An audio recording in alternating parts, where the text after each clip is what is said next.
Hello everyone. आज हम 9th class की साइंस का chapter first matter in our surrounding पढ़ेंगे। मैटर चैप्टर को मैं लास्ट वीडियोज़ में करा चुका हूँ पहले भी। आज दोबारा हम इस चैप्टर को डिटेल से पढ़ेंगे। इस चैप्टर के अंदर हम मैटर का सबसे पहले मैटर का इंट्रोडक्शन देखेंगे, फिर उसके बाद कैरेक्टरिस्टिक ऑफ मैटर, फिर उसके बाद देखेंगे हम कि स्टेट ऑफ मैटर, फिर हम देखेंगे कि मैटर कैसे अपनी स्टेट चेंज करता है। लास्ट में इवेपोरेशन टॉपिक को स्टेप बाय स्टेप हम डिटेल से करेंगे। तो आइए स्टूडेंट्स, सबसे पहले मैटर की डेफिनेशन। एवरीथिंग अराउंड अस, जो भी हमारे चारों तरफ जो भी चीज़ें हैं, पेन, पेंसिल, बुक, मार्कर, बोतल, TV, fridge, cooler, iron, books, आपका बैग और यहाँ तक हम सभी के सभी मैटर हैं। तो anything that has mass and occupied space, कोई भी चीज़ जिसका मास है और वो स्पेस ऑक्यूपाई करती है वो क्या है? मैटर है। फॉर एग्जांपल ये शार्पनर है। इस शार्पनर ने कुछ स्पेस भी ऑक्यूपाई किया है और इसका कुछ वज़न भी है, मास भी है, तो ये क्या है? मैटर है। अब इसके बाद डेफिनेशन के बाद हम इसकी क्लासिफिकेशन देखते हैं। क्लासिफिकेशन ऑफ मैटर, मैटर को 2 टाइप में क्लासीफाई किया है, फिजिकल और केमिकल प्रॉपर्टी। पहले हम फिजिकल प्रॉपर्टी देखेंगे। फिजिकल प्रॉपर्टी में सबसे पहली प्रॉपर्टी है matter is made up of particle, कि मैटर पार्टिकल से मिलके बना है। जब हम छोटे थे तो टीचर हमें ब्लैक बोर्ड पे पढ़ाते थे और ब्लैक बोर्ड पे चौक यूज किया जाता था। जब टीचर चौक यूज करते थे तो चौक के नीचे जो पार्टिकल थे, छोटे चौक के पार्टिकल नीचे इकट्ठा हो जाते थे। उन पार्टिकल को इकट्ठा करके दोबारा उसमें थोड़ा सा पानी ऐड करके दोबारा से चौक बनाया जा सकता था। अगर दोबारा ऐसे चौक बना दें तो चौक क्या है? एक मैटर है। और ये मैटर कैसे बना है? पार्टिकल्स, उन पार्टिकल से मिलके बना है। तो matter is made up of particle. इसमें यहाँ एक एक्टिविटी दी है। इस एक्टिविटी में एक बिकर लिया है, बिकर के अंदर कुछ पानी ऐड किया है और उस पानी के अंदर शुगर डिज़ोल्व की है। जैसे मान लिया ये मेरे पास 100 ml का बिकर है, इसमें कुछ वाटर लेते हैं और उसमें शुगर ऐड करते हैं। जब हमने पानी ऐड किया था तो हम उस लेवल को ऐसे, उस लेवल को निशान लगा लेंगे, फिर उसमें शुगर ऐड करेंगे। जब शुगर ऐड की उसमें तो हम क्या देखते हैं कि भी लेवल क्या होता है? थोड़ा सा बढ़ जाता है लेवल, क्योंकि आपने उसमें कुछ ना कुछ ऐड किया है तो लेवल भी बढ़ेगा। दूसरी बात कि भी वो शुगर जब उसमें मिलाते हैं पानी के अंदर, जब अच्छी तरह डिज़ोल्व हो जाती है तो वो डिसअपीयर हो जाती है। तो शुगर उसके अंदर कैसे डिज़ोल्व हुई? तो इसका आंसर हमारे पास है कि भी वाटर के जो मॉलिक्यूल होते हैं, वाटर के जो पार्टिकल होते हैं, उनके बीच में क्या होता है? स्पेस होता है और इस स्पेस में शुगर के पार्टिकल आ जाते हैं। ऐसे शुगर डिज़ोल्व होती है पानी के अंदर। तो पानी के अंदर कोई भी चीज़ डिज़ोल्व क्यों होती है, कैसे होती है? क्योंकि भी जो पानी है उसके पार्टिकल के बीच में स्पेस है। अब हमारा अगला टॉपिक क्या करें? How small are these particle of matter. Particle के जो ये मैटर के जो पार्टिकल हैं कितने छोटे हो सकते हैं। इसको दिखाने के लिए, इसको शो करने के लिए एक एक्टिविटी, फिर से एक एक्टिविटी, सेकंड एक्टिविटी क्या है कि 5 बीकर लिए 100 ml के, उनमें 5 में वाटर ऐड कर दिया है, कुछ थोड़ा वाटर ऐड कर दिया है। तो हम सेकंड बीकर के अंदर क्या करते हैं? पोटेशियम परमैंगनेट, थोड़े से क्रिस्टल पोटेशियम परमैंगनेट के उसमें ऐड कर देते हैं। जैसे ही ऐड किया तो उसका डार्क पिंक कलर चेंज हो जाता है। अब इस बीकर में से जिसका डार्क पिंक कलर हो गया, इसमें से हम 10 ml लेंगे, अगले बीकर में ऐड कर देंगे। उसमें ऐड करेंगे तो उसका भी कलर पिंक हो जाएगा, लेकिन इसका कलर इससे थोड़ा सा लाइट होगा। अगले वाले में फिर इसमें से 10 ml लेके इसमें ऐड कर देंगे तो इसका थोड़ा सा और लाइट हो जाएगा पिंक कलर। उसमें फिर 10 ml इसमें से लेके उसमें ऐड कर देंगे तो उसका भी पिंक कलर होगा लेकिन लाइट होगा। तो आप यहाँ पे क्या देख रहे हैं कि भाई हर बीकर के अंदर जब ऐड किया तो कुछ ना कुछ लाइट कलर ज़रूर आया है, चाहे वो थोड़ा सा लाइट आया हो, जो पिंक कलर है वो आया चाहे थोड़ा लाइट आया हो। तो इससे कंक्लूजन क्या निकला कि भाई जो पोटेशियम परमैंगनेट के थोड़े से पार्टिकल मिलाए थे, थोड़े से क्रिस्टल मिलाए थे, उन थोड़े से क्रिस्टल ने पूरा पानी जो पूरा था पूरे वॉल्यूम का कलर चेंज कर दिया। सो वी कंक्लूड दैट, इससे हम क्या बता सकते हैं कि जो क्रिस्टल थे पोटेशियम परमैंगनेट के क्रिस्टल थे उसके अंदर छोटे छोटे मिलियंस ऑफ छोटे छोटे पार्टिकल हैं। क्या करें, millions of tiny particle in just one crystal of the potassium permanganate. अब क्या कर रहा है फिलहाल कि the particle of matter are very small, जो मैटर के पार्टिकल हैं वो क्या हैं, बहुत छोटे हैं। जैसे यहाँ पे हमने पोटेशियम परमैंगनेट का देखा। अब नेक्स्ट जो करेक्टरिस्टिक है वो क्या है, particle of matter have space between them. इस करेक्टरिस्टिक के लिए हमने पीछे एक एग्जाम्पल भी, एक एक्टिविटी भी की है कि भी जब वाटर के अंदर शुगर ऐड की तो वो कैसे ऐड हुई, क्योंकि वाटर के जो पार्टिकल थे उनके बीच में क्या है, स्पेस था, इसलिए वो क्या होगी उसके अंदर ऐड होगी। तो इससे क्या प्रूव हुआ कि भी जो मैटर के पार्टिकल होते हैं उनके बीच में क्या होता है, स्पेस होता है। नेक्स्ट एक्टिविटी क्या है, particle of matter are continuously, जो मैटर के पार्टिकल है कॉन्टीन्यूसली मूव करते हैं। इसका एग्जांपल है, जैसे मैं मान लिया अपने रूम में बैठा हूँ और यहाँ पे मैं परफ्यूम लगाता हूँ। जब परफ्यूम लगाता हूँ तो बाहर सब तक वो फ्रेगरेंस, उसकी जो स्मेल होती है, जो फ्रेगरेंस होती है वो सब तक पहुँच जाती है। तो वो कैसे पहुँची, क्योंकि जो परफ्यूम है उसके अंदर क्या है, गैस भी है। वो गैस के पार्टिकल क्या होंगे, फ्री मूव करते हैं, जो क्या करते हैं, एयर के साथ मिलते हैं और बाहर तक चले जाते हैं, जो सब तक वो फ्रेगरेंस पहुँच जाती है। अब ये जो फ्रेगरेंस कैसे पहुंची, अब यहाँ पे क्या है, काइनेटिक एनर्जी करके एक वर्ड है। काइनेटिक एनर्जी क्या होती है, किसी भी पार्टिकल के मूव होने की वजह से जो एनर्जी बनती है वही क्या होती है, काइनेटिक एनर्जी होती है। Particle of matter are continuously moving, that is they possess energy and this is called kinetic energy. और काइनेटिक एनर्जी जब टेम्परेचर इंक्रीज किया जाता है, टेम्परेचर इंक्रीज किया जाएगा, टेम्परेचर इंक्रीज करेंगे तो वो और मूव करेंगे, और मूव होंगे तो क्या होगा, काइनेटिक एनर्जी और इंक्रीज होगी। अब आगे जो मैंने बताया कि परफ्यूम मैंने लगा तो सब तक फ्रेगरेंस पहुंच गई, तो कैसे पहुंचती है, एक डिफ्यूजन एक प्रोसेस होती है, डिफ्यूजन प्रोसेस द्वारा वो पहुंचती है। डिफ्यूजन क्या होता है, mixing of substance with another substance. जैसे कि आप परफ्यूम लगाया, परफ्यूम के जो सब्सटेंस थे वो किसके साथ मिक्स हुए, एयर के सब्सटेंस के, एयर के साथ मिक्स हुए। Due to motion of movement, जो पार्टिकल थे जब मैंने परफ्यूम लगाया उसके सब्सटेंस वो क्या हुआ, एयर के पार्टिकल के साथ मिक्स हो गए, ठीक है, उनकी मोशन की वजह से, तब जाके वो कहाँ तक पहुँची, उन तक, दूसरे इंसान तक वो क्या पहुँची, फ्रेगनेंस पहुँची। तो ये जो मिक्सिंग ऑफ सब्सटेंस है with another substance due to motion और मूवमेंट बिटवीन पार्टिकल, ठीक है, यही क्या है, यही डिफ्यूजन है। जब टेम्परेचर इंक्रीज होता है तो काइनेटिक एनर्जी भी इंक्रीज होती है, और काइनेटिक एनर्जी इंक्रीज होती है तो डिफ्यूजन भी इंक्रीज होता है। फॉर एग्जांपल, जब आपको पता है आपके पड़ोस में मान लिया कोई मटर पनीर की सब्ज़ी बन रही है आपके पड़ोस में, तो आपको भी पता चल जाता है कि भी वहाँ पे मटर पनीर की सब्ज़ी बन रही है। कैसे, क्योंकि आप तक उसकी सुगंध पहुँच जाती है। तो कैसे, जब खाना बनता है तो टेम्परेचर ऑलरेडी भी मतलब क्या होगा, टेम्परेचर इंक्रीज होगा, टेम्परेचर दिया जाएगा, गैस ऑन होगी तो टेम्परेचर बढ़ेगा, टेम्परेचर बढ़ा तो जो वहाँ पे पार्टिकल थे उनकी क्या हुई, काइनेटिक एनर्जी बढ़ी, काइनेटिक एनर्जी बढ़ी तो डिफ्यूजन भी बढ़ेगा, डिफ्यूजन होगा। डिफ्यूजन का क्या था कि भी पार्टिकल का, एक पार्टिकल का दूसरे पार्टिकल के साथ मिक्स होके मूव करना, ठीक है। तो ऐसे हम तक उसकी फ्रेगरेंस पहुंच जाती है।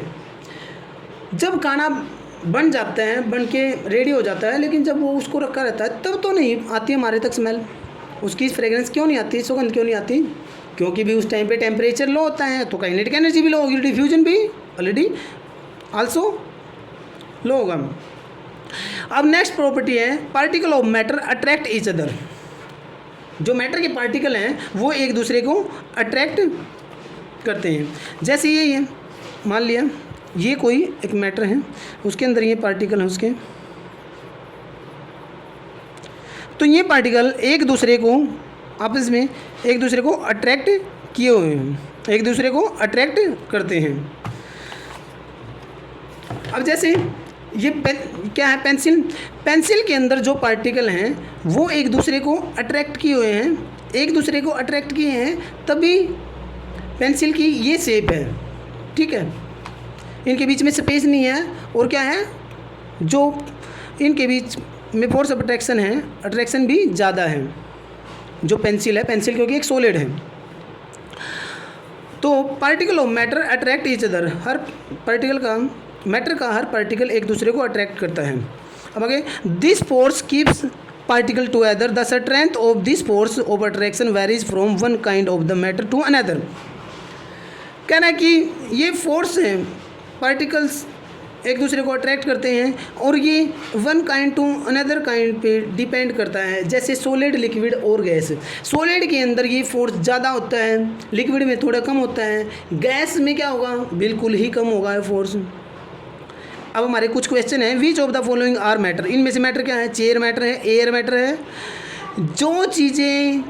जो चीज़ जिनका वजन किया जा सके, जो किसका कुछ मास है और स्पेस ऑक्यूपाई करती हैं, लव, स्मेल, हेट, ये क्या है, इनको हम फील कर सकते हैं, ये नहीं है, ये मैटर नहीं है।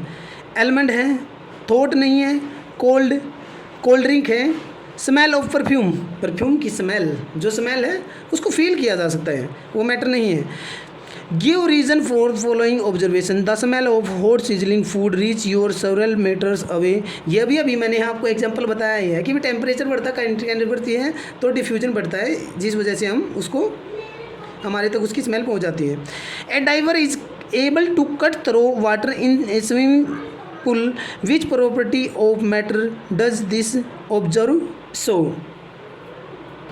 तो क्या कह रहा है कि भी एक डाइवर स्विमिंग पूल के अंदर कट थ्रू था, जब वो ऐसे जब स्विम करता है, तैरता है, तो क्या करता है, पानी को कट करते जाता है भी आगे। तो वो ऐसे पानी को कैसे हटा पा रहा है, क्योंकि जो वाटर के पार्टिकल हैं उनके बीच में क्या है, स्पेस है। बट ये स्पेस जो पार्टिकल ऑफ मैटर है, स्पेस बिटवीन दैम, ये प्रॉपर्टी शो कर रहा है यहाँ पे।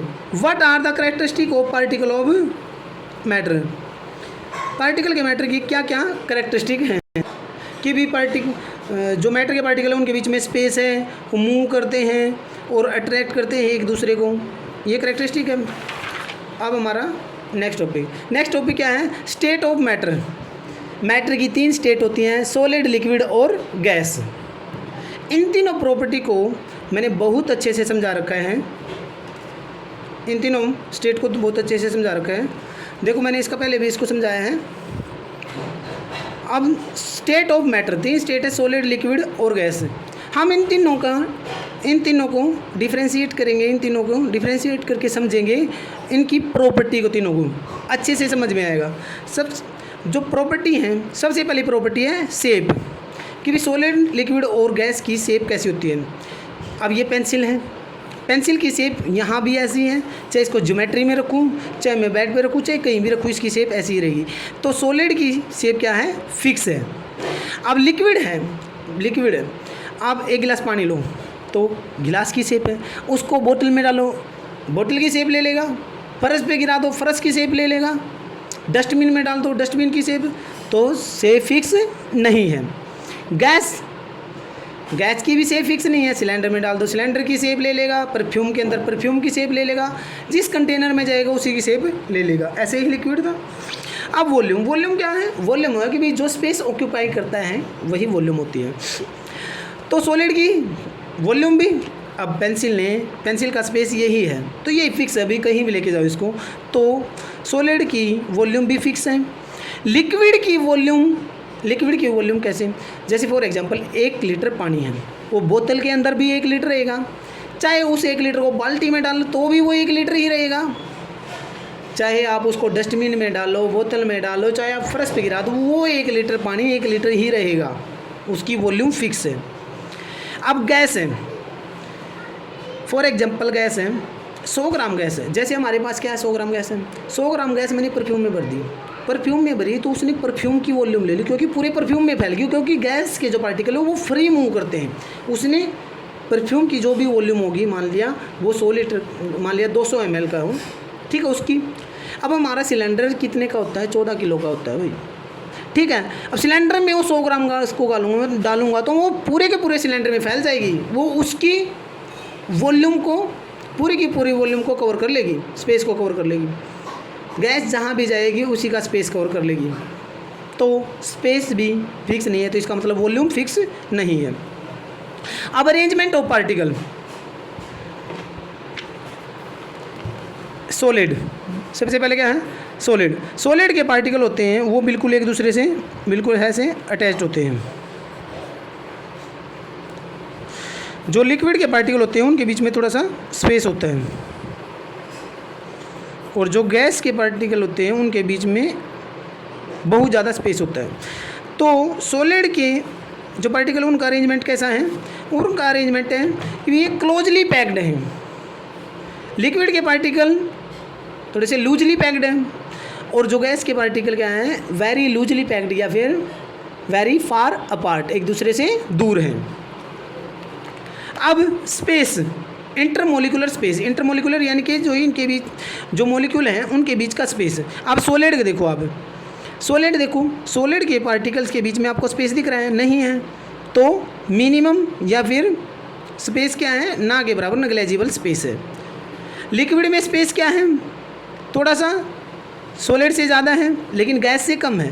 पहले गैस को देखते हैं, तो गैस में क्या स्पेस मैक्सिमम सबसे ज़्यादा है। अब लिक्विड को देखते हैं, तो लिक्विड में सॉलिड से थोड़ा ज़्यादा स्पेस है और गैस से कम है, तो इसलिए क्या है मॉडरेट स्पेस है इसमें। इंटरमोलिकुलर फोर्स कि भी जो ये मॉलिक्यूल हैं इनके बीच में फोर्स क्या है, जैसे पेंसिल है, पेंसिल को तोड़ने की कोशिश करूँगा तो ये नहीं टूटे, क्यों, क्योंकि जो ये पार्टिकल हैं इसके उनके बीच में क्या है इंटरमोलिकुलर फोर्स क्या है मैक्सिमम है, ज़्यादा है। गैस के पार्टिकल दूर दूर हैं तो इनके बीच में क्या होगा मिनिमम होगा, मिनिमम फोर्स ऑफ अट्रैक्शन होगा। अब मैं लिक्विड की बात करूं तो सॉलिड से थोड़ा सा कम है फोर्स ऑफ अट्रैक्शन, लेकिन गैस से थोड़ा सा ज़्यादा है फोर्स ऑफ अट्रैक्शन, तो इसलिए मॉडरेट। अब कंप्रेसिबिलिटी, नेक्स्ट क्या है कंप्रेसिबिलिटी प्रॉपर्टी। कंप्रेसिबिलिटी यानी कि कंप्रेस किसको कितना किया जाए। जब आप सॉलिड को कंप्रेस करोगे, जैसे पेंसिल है, पेंसिल को कंप्रेस करने की कोशिश करो तो ये कंप्रेस नहीं होगी, तो ये इनकम्प्रेसिबल। लिक्विड हमारा क्या होता है, लिक्विड थोड़ा बहुत कंप्रेस होता है। इसका भी एक एक्सपेरिमेंट है, जैसे सीरीज लेते हैं, सीरीज में अगर पानी डाल के देखें हम और आगे से उसको बंद कर दे तो जब कंप्रेस करेंगे तो थोड़ा बहुत मिनिमम कंप्रेस होगा। और गैस क्या है, गैस को आप बहुत ज़्यादा कंप्रेस कर सकते हो, क्योंकि जितना ज़्यादा स्पेस उतना ही ज़्यादा उसको कंप्रेस किया जाता है, तो इसलिए मैक्सिमम कंप्रेसिबल। अब नेक्स्ट हमारी प्रॉपर्टी है काइनेटिक एनर्जी। काइनेटिक एनर्जी भी, काइनेटिक एनर्जी क्या है, किसी भी पार्टिकल के मूव होने की वजह से जो एनर्जी क्रिएट होती है वो क्या होती है काइनेटिक एनर्जी। तो काइनेटिक एनर्जी सॉलिड के पार्टिकल क्या करते हैं, जैसे आपके पास आप टेबल किसी भी चीज़ पे बैठे, चेयर पे या किसी पे भी, उसको जब आप ऊपर से ऐसे मार तब करके देखोगे तो आपको फील होगी वाइब्रेशन। तो सॉलिड के पार्टिकल क्या करते हैं वाइब्रेट होते हैं एट देयर प्लेस, अपनी प्लेस पे वाइब्रेट होते हैं। अगर वो अपने प्लेस पे वाइब्रेट कर रहे हैं तो ज़्यादा मूव नहीं कर रहे तो काइनेटिक एनर्जी बहुत कम है। अब लिक्विड क्या करता है, लिक्विड वो क्या करता है, पानी क्या करता है फ्लो करता बहता है, तो उसमें थोड़ी सी क्या है काइनेटिक एनर्जी ज़्यादा है सॉलिड से। गैस के पार्टिकल तो फ्री मूव करते हैं, इधर उधर भागते हैं, फ्री मूव करते हैं, तो इसलिए गैस के पार्टिकल में मैक्सिमम काइनेटिक एनर्जी। तो लिक्विड में क्या है मॉडरेट है, गैस से थोड़ी सी कम है, गैस से थोड़ी सी जो काइनेटिक एनर्जी है वो सॉलिड से थोड़ी सी ज़्यादा है, गैस से कम है, इसलिए क्या है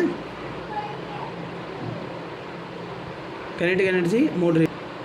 अब यहाँ पे देखो ये कंप्रेसिबिलिटी का ही, यहाँ पे इसने एक्टिविटी जो दे रखी है कंप्रेसिबिलिटी की दे रखी है कि एक पिस्टन है, जब आप पिस्टन मान लिया एक सीरीज है, सीरीज के पिस्टन को पीछे खींचो, पीछे खींच लिया, अब पीछे पूरा पीछे को उसको आगे रबर कोर्क से बंद कर दो, तब उसको आप कंप्रेस करके देखोगे तो वो कंप्रेस होगा, क्योंकि गैस के पार्टिकल होंगे उसके अंदर, तो गैस के पार्टिकल में स्पेस ज़्यादा है तो वो पास आएंगे तो कंप्रेसिबिलिटी होगी, कंप्रेस होंगे। देखो यहाँ पे क्या लिखा, We have observed that gas are highly compressible as compared to the solid and liquid. The liquefied petroleum gas cylinder that we get in our home for cooking or oxygen supplied to hospital in cylinder is compressed gas. क्या ये compressed gas, इनको compress किया जाता है। Compressed natural gas CNG is used as fuel these days. Natural gas CNG is used as fuel these days in vehicle. Due to its high compressibility, large volume of a gas can be compressed into a smaller cylinder and transport easily. और इसको easily transport भी किया जा सकता है। The smell of hot cooked reached us 2 seconds. ये अभी बता दिया था। Rate of diffusion of solid and gas. Solid और liquid की बजाय रेट ऑफ डिफ्यूजन गैस का क्या है, ज़्यादा है। Due to the high speed of particle and large space between them, gas show the property of diffusion very fast other gases. In the gaseous state, the particle move about randomly at high speed. Due to this random movement, the particle hits each other and also the wall of the container. The pressure exerted by the gas is because of this force exerted by the gas particle per unit area on the wall of the container. ये भी एक question होता है कि भी gas के particle की container के वाल पर अपना प्रेशर लगाते हैं। हाँ, क्यों? देखो यहाँ पे इसका आंसर है कि due to this random motion, वो रैंडम मोशन करते हैं तो the particle hit each other, एक दूसरे को हीट करेगा, and also the wall of the container, wall the container पे वो हीट भी करेगा। The pressure exerted by the gas is because of this force exerted by the gas, क्योंकि ये फोर्स एक्सर्टेड होता है जब गैस एक दूसरे से टकराई, तो जब एक दूसरे से टकराएगी तो क्या होगा, अभी वो फोर्स, उनके बीच में फोर्स बढ़ेगा। ठीक है, फोर्स बढ़ेगा तो क्या होगा, वाल के कंटेनर पे वो प्रेशर लगाएंगे। अब हमारा जो नेक्स्ट टॉपिक है वो है can matter change it's state, inter conversion को अभी मैं लास्ट वीडियोज़ में अच्छे से करा चुका हूँ। देखिए इंटर कन्वर्जन क्या है, सॉलिड, लिक्विड और गैस के बीच में इंटर कन्वर्जन। सबसे पहले इंटर कन्वर्जन क्या है, सॉलिड, जैसे सॉलिड है, लिक्विड है और क्या है, गैस है। सॉलिड का लिक्विड में चेंज होना क्या है, फ्यूजन या मेल्टिंग। जैसे आइस को पिघला देना, ठीक है, उसको हीट देंगे तभी तो पिघलेगी। लिक्विड का सॉलिड में चेंज होना, लिक्विड वाटर है, वाटर सॉलिड में कब चेंज होगा, जब उसको क्या किया जाए, फ्रीज किया जाए, फ्रीजिंग प्रोसेस कहलाएगी वो। लिक्विड का गैस में कन्वर्ट होना, लिक्विड वाटर है, वाटर की वाटर वेपर कब बनेगी, जब उसकी वेपराइजेशन की जाए, बॉयल किया जाए। गैस को लिक्विड में कन्वर्ट करना, बादल बनने वाली प्रोसेस, कंडेंसेशन प्रोसेस। सॉलिड का डायरेक्ट गैस में कन्वर्ट होना, सॉलिड गैस में डायरेक्ट कब कन्वर्ट होगी, जब सब्लिमेशन प्रोसेस कहेंगे इसको, क्या, सब्लिमेशन प्रोसेस। गैस का डायरेक्ट सॉलिड में डीसब्लिमेशन प्रोसेस। तो ये 6 प्रोसेस हैं। सबसे पहले क्या है, सॉलिड टू लिक्विड, सॉलिड से लिक्विड में कन्वर्ट होना क्या है, फ्यूजन। तो आइए यहाँ पे देखते हैं, देखिए, on increasing the temperature of solid the kinetic energy of the particle increase. जैसे आइस है, आइस को क्या होगा, थोड़ा सा इसको हीट दी जाएगी, जब टेम्परेचर दिया जाएगा तो इस जो सॉलिड आइस के पार्टिकल होंगे काइनेटिक एनर्जी बढ़ेगी। Due to the increase in the kinetic energy the particle start vibrating. तो आइस के पार्टिकल है, सॉलिड है, उसके पार्टिकल वाइब्रेट होना स्टार्ट हो जाएंगे विद ग्रेटर स्पीड से। The energy supplied by the heat overcome the force of attraction between the particle.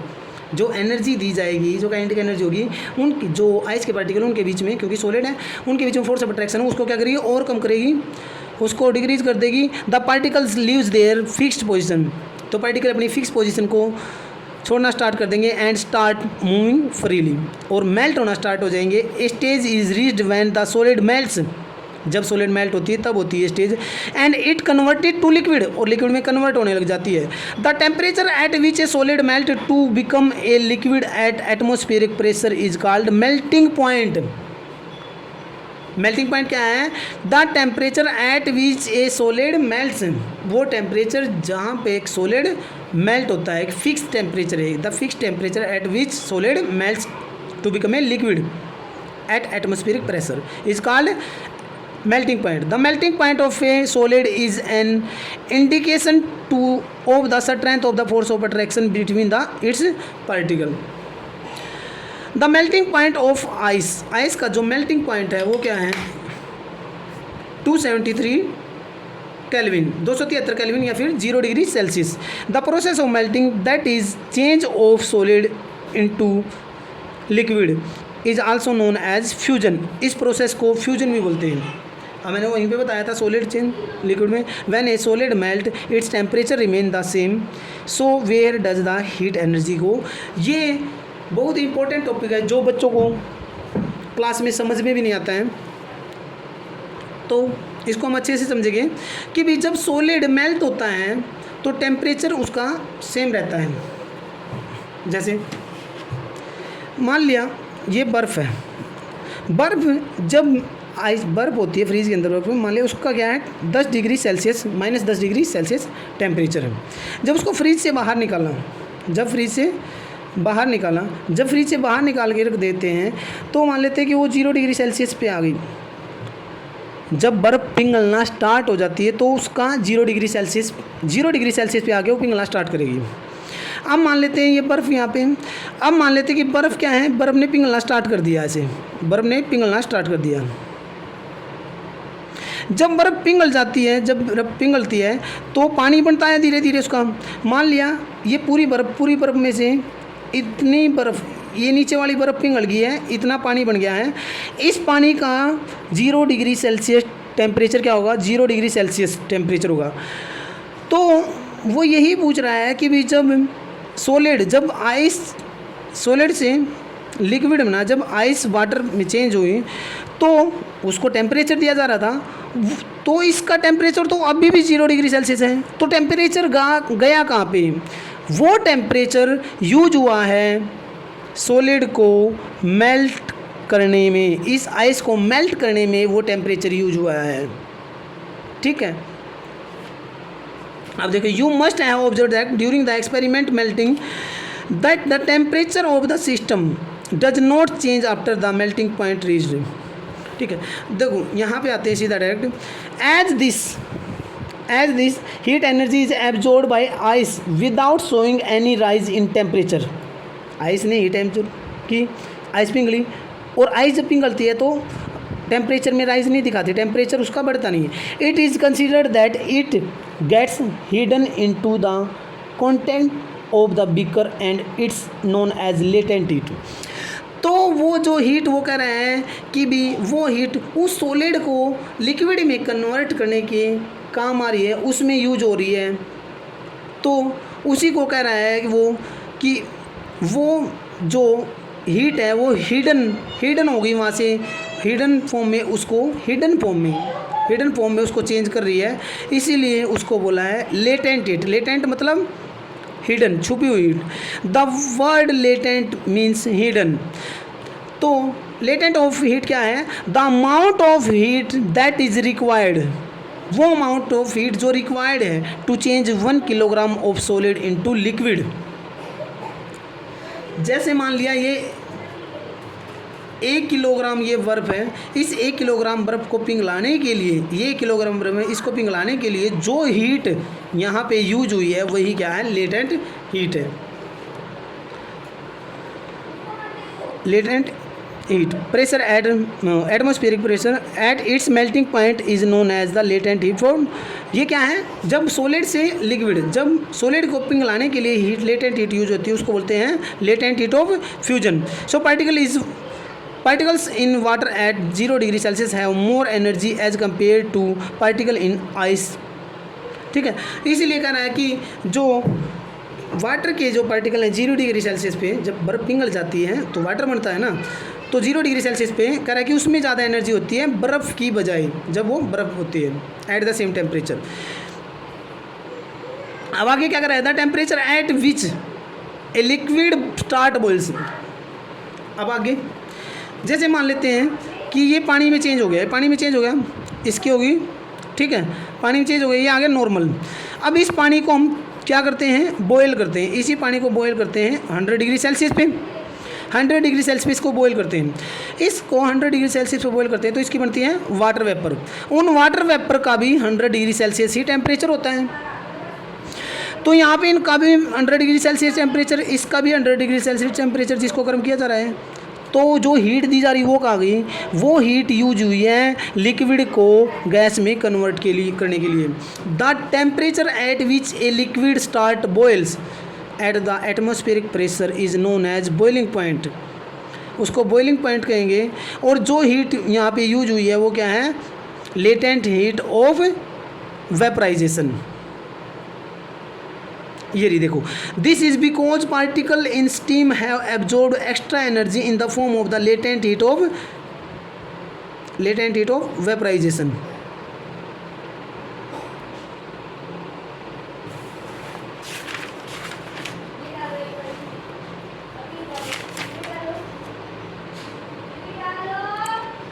अब क्या है कि भी फैक्टर अफेक्टिंग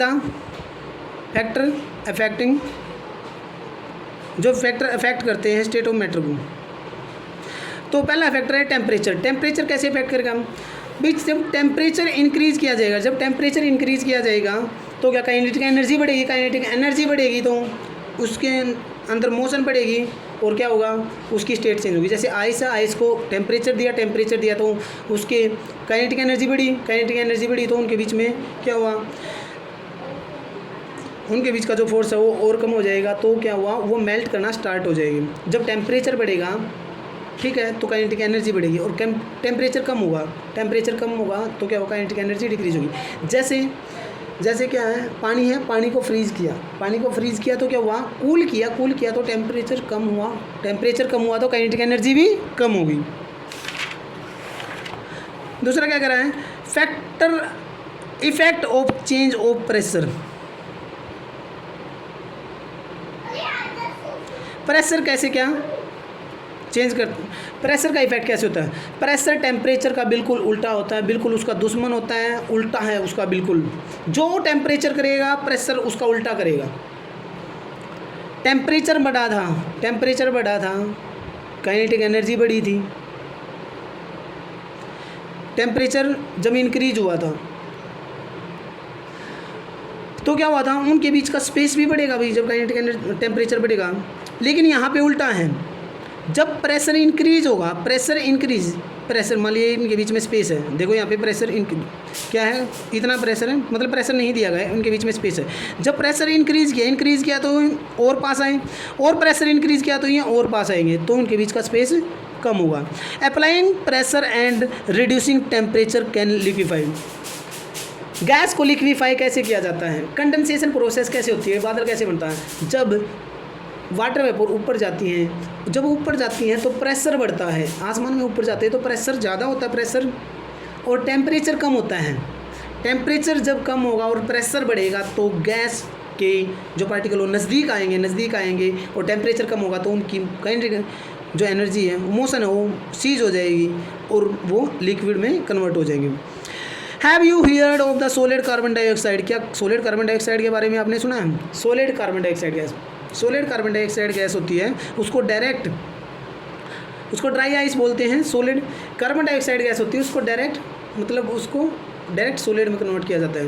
क्या होता है, जो कार्बन डाइऑक्साइड गैस होती है उसको बहुत ज़्यादा प्रेशर दे दिया जाता है, तो गैस के पार्टिकल दूर होते हैं, बहुत ज़्यादा प्रेशर दे दिया, वो बिल्कुल पास आ गए, इतने पास आ गए कि वो सॉलिड की स्टेट में आ गए। सॉलिड पास आएंगे तो भी देखो मोशन वगैरह बनेगी, लेकिन वहाँ पे टेम्परेचर भी कम कर दिया, टेम्परेचर कम किया तो सीज हो गए, मोशन सीज होगी तो किस में कन्वर्ट हो गए, आइस में।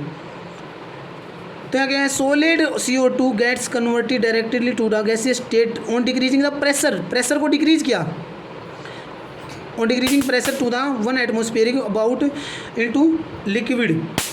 into the region that solid carbon dioxide gas is also known as dry ice।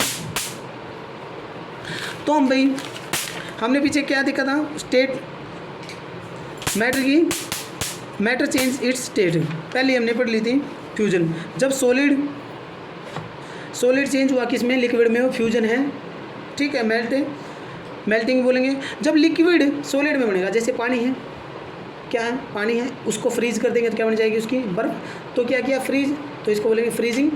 अब पानी है मेरे पास, लिक्विड है, उसका गैस में कन्वर्ट कब हुआ, जब उसको हम बॉयल करेंगे, ठीक है, उसको गर्म करेंगे तो क्या बनेगी, उसकी भाप बनेगी, तो गैस में कन्वर्ट।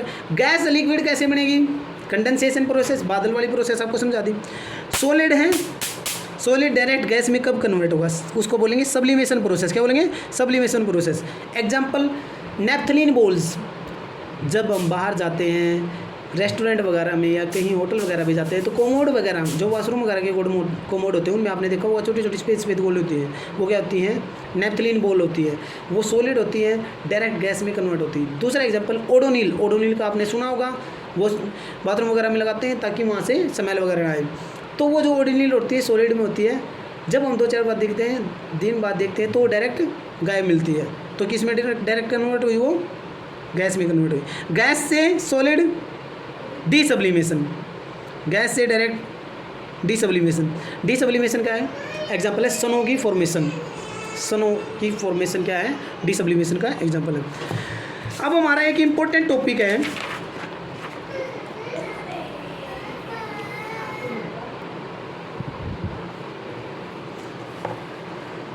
कुछ एसआई यूनिट बता रहे हैं हम। एसआई यूनिट, अब टेम्परेचर की एसआई यूनिट क्या होती है, एसआई यूनिट ऑफ टेम्परेचर होती है केल्विन। टेम्परेचर की एसआई यूनिट होती है केल्विन, लेकिन वो तो केल्विन होती है, लेकिन हमारा जो टेम्परेचर होता है वो, हम जब डॉक्टर के जाते हैं तो वो टेम्परेचर चेक करता है, तो फ़ारेनहाइट में बताता है। तो ये तो क्या हो गया, ये तो भाई मतलब हमारे लिए कुछ अलग हो गया, हमारे लिए लफड़ा हो गया ना, कि भाई केल्विन है, वो फ़ारेनहाइट है, कैसे क्या चेंज किया जाए। डिग्री सेल्सियस में हमने सुना है कि डिग्री सेल्सियस में होता है कि हमने तो अभी देखा था कि मेल्टिंग पॉइंट क्या है, 0 डिग्री सेल्सियस है, बॉइलिंग पॉइंट क्या है, 100 डिग्री सेल्सियस है। तो केल्विन, अब जब हम डिग्री सेल्सियस को केल्विन में चेंज करेंगे तो क्या करेंगे, सेल्सियस के अंदर हम 273 ऐड कर देंगे, ठीक है। मान लिया हमारे पास जो टेम्परेचर है वो 25 डिग्री सेल्सियस, उसको केल्विन में चेंज करना है, तो क्या करेंगे, हम 25 में 273 ऐड कर देंगे, कितना आ जाएगा, 5389, ये आ जाएगा हमारा केल्विन। जब केल्विन में चेंज करना है डिग्री सेल्सियस तो क्या करेंगे, 273 ऐड कर देंगे।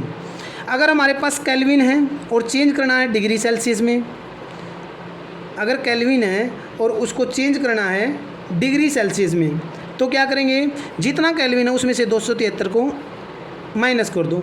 मान लिए टेम्परेचर है 498 केल्विन, तो 498 में से 273 माइनस कर दो, कितना आ जाएगा, 8 - 3 5 9 - 7 2 4 - 2 2 225 डिग्री सेल्सियस, क्या आ जाएगा, डिग्री सेल्सियस, ठीक है। जब डिग्री सेल्सियस से केल्विन बनाना है, डिग्री सेल्सियस गिवन है और केल्विन बनाना है तो प्लस करना है। गिवन अगर डिग्री सेल्सियस है तो प्लस करना 273, गिवन अगर केल्विन है तो माइनस करना उसमें से 273। अब कुछ एग्जांपल हैं कि कन्वर्ट द फॉलोइंग, कुछ एग्जांपल है बुक के अंदर, कन्वर्ट द फॉलोइंग टेम्परेचर। पहला क्या है, 300 केल्विन, 300 केल्विन है, केल्विन गिवन है तो क्या करना है, किस में, डिग्री सेल्सियस में चेंज करना, किस में, डिग्री सेल्सियस में। क्या कहा था, डिग्री सेल्सियस में चेंज करना, तो उस केल्विन को -273 कर दो, तो 300 - 273 कितना आ गया, 0 7 और 9 -27 डिग्री सेल्सियस। अब दूसरा क्या कर रहा है, 573 क्या है, केल्विन है और डिग्री सेल्सियस निकालना है, तो 573 - 273 कितना आ गया 300, 3 minus 3 0, 7 minus 7 0, 5 minus 2 3, 300 degree Celsius. अब what is the physical state of water, water की फिजिकल स्टेट क्या होगी 250 डिग्री सेल्सियस पे। भाई 250 पे क्या होगा, गैसीय स्टेट में 100 डिग्री सेल्सियस में गैसीय स्टेट पे होगा। अब लास्ट टॉपिक हमारा क्या है, इवेपोरेशन। इवेपोरेशन क्या है, एक तो देखो, एक तो होता है बॉइलिंग पॉइंट, एक होता है इवेपोरेशन। इवेपोरेशन भी होता है क्या भाई, पानी का भाप में बनना, और बॉइलिंग भी क्या है, पानी का भाप में बनना। लेकिन बॉइलिंग और इवेपोरेशन में क्या फ़र्क है, जो बॉइलिंग है, बॉइलिंग क्या है, एट फिक्स टेम्परेचर, बॉइलिंग होती है फिक्स टेम्परेचर पे। At a fix temperature when liquid change into gas, एक फिक्स टेम्परेचर जब लिक्विड गैस में कन्वर्ट होता है। जैसे वाटर का जो बॉइलिंग पॉइंट है वो क्या है 100 डिग्री सेल्सियस। इवेपोरेशन क्या है, इवेपोरेशन क्या है, the phenomena of change of liquid into vapour, liquid का वेपर में चेंज होना at any temperature, at any temperature. For example जैसे मान लिया बारिश हुई और बाहर हमारे ग्राउंड में पानी इकट्ठा हो जाता है। जब अगले दिन क्या निकलती है, सनलाइट होती है, धूप निकलती है, तो पानी भाप बन के उड़ जाता है। तो वहाँ से भाप बन के उठा, भाप बन के उड़ गया, तो क्या देखा आपने, कोई फिक्स टेम्परेचर तो नहीं था, उसको टेम्परेचर तो नहीं दिया, सनलाइट निकली। अब सनलाइट तो भी दिन में कभी ज़्यादा कभी कम कभी ज़्यादा, तो एट एनी टेम्परेचर, किसी भी टेम्परेचर पे जब लिक्विड वेपर में चेंज होता है तो वो इवेपोरेशन कहलाता है। Below boiling point, boiling point से नीचे होगा, क्योंकि बॉइलिंग पॉइंट तो जैसे वाटर का 100 डिग्री सेल्सियस है। अब जब ये इवेपोरेशन होगा, इवेपोरेशन तो दिन में कितना टेम्परेचर होता है, गर्मी में मैक्सिमम कितना टेम्परेचर था 45 डिग्री सेल्सियस, बहुत ज़्यादा हो जाता है। 20 22 जितना भी, कभी 10 15 20 ऐसे कितना भी टेम्परेचर होता है, इवेपोरेशन होता रहता है। अब factor affecting the evaporation, evaporation को कौन कौन से फैक्टर इफेक्ट करते हैं। सबसे पहले क्या है भाई, सरफेस एरिया, सरफेस एरिया। अब जैसे क्या है, मान लिया एक इतना सा कंटेनर है, उसके अंदर पानी है, पानी है, और एक इतना कंटेनर है, इतना बड़ा कंटेनर है, दूसरा क्या है, इतना बड़ा कंटेनर, उसके अंदर भी पानी है, उतना ही पानी। तो कौन सा पहले इवेपोरेट होगा, ये पहले इवेपोरेट होगा, क्योंकि जब इसके ऊपर मान लिया सनलाइट की बात करें, जब इस पर सनलाइट पड़ेगी तो ज़्यादा सनलाइट कवर होगी, ज़्यादा सनलाइट पड़ेगी तो ज़्यादा इवेपोरेशन होगी। तो इस पर इसका सरफेस कम है, तो यहाँ पे सरफेस अगर ज़्यादा है तो क्या होगा, इवेपोरेशन भी ज़्यादा होगी। An increase of the surface, the surface area is increase, the rate of evaporation is increase होगा। ठीक है। दूसरा टेम्परेचर भी, टेम्परेचर इंक्रीज होगा तो इवेपोरेशन भी इंक्रीज होगी। जैसे गर्मी में इवेपोरेशन ज़्यादा होती है क्योंकि टेम्परेचर ज़्यादा होता है तो भाप जल्दी बनती हैं। अब जब नॉर्मल डेज होते हैं, सर्दियों के दिन होते हैं, उसमें इवेपोरेशन कम होती है क्योंकि भी टेम्परेचर कम होता है। ए डिक्रीजिंग इन ह्यूमिडिटी, ह्यूमिडिटी अगर डिक्रीज हो, ह्यूमिडिटी का मतलब होता है कि जो हमारा एनवायरनमेंट है उसके अंदर नमी है। अगर नमी है तो भाई, अगर ह्यूमिडिटी इंक्रीज होगी तो इवेपोरेशन डिक्रीज होगा। अगर ह्यूमिडिटी डिक्रीज हो रही है, humidity is the amount of water vapour present in the air, the air around us can not hold more than A definite amount of water vapour eight A given temperature. If the amount of water in air is already high, water की amount ज़्यादा है आई air के अंदर, the rate of evaporation decrease. ठीक है। अगर humidity ज़्यादा है तो रेट ऑफ इवेपोरेशन डिक्रीज होगा। एंड इंक्रीज इन विंड, अब आपको पता है जब हवा चलती है तो कपड़ों का एग्जांपल ले लेते हैं, कपड़े सुखाते हैं तो कपड़े जल्दी सूख जाते हैं। क्यों? क्योंकि हवा चली, इवेपोरेशन ज़्यादा होगा।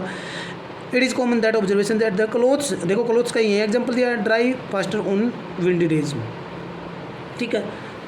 तो इवेपोरेशन विंड इंक्रीज होने पे इवेपोरेशन बढ़ेगा। अब जो नेक्स्ट टॉपिक है, how does evaporation cause cooling, evaporation से कूलिंग कैसे होती है। In an open vessels the liquid keeps on evaporating, the particle of liquid absorb energy from the surrounding to regain the energy lost during evaporation.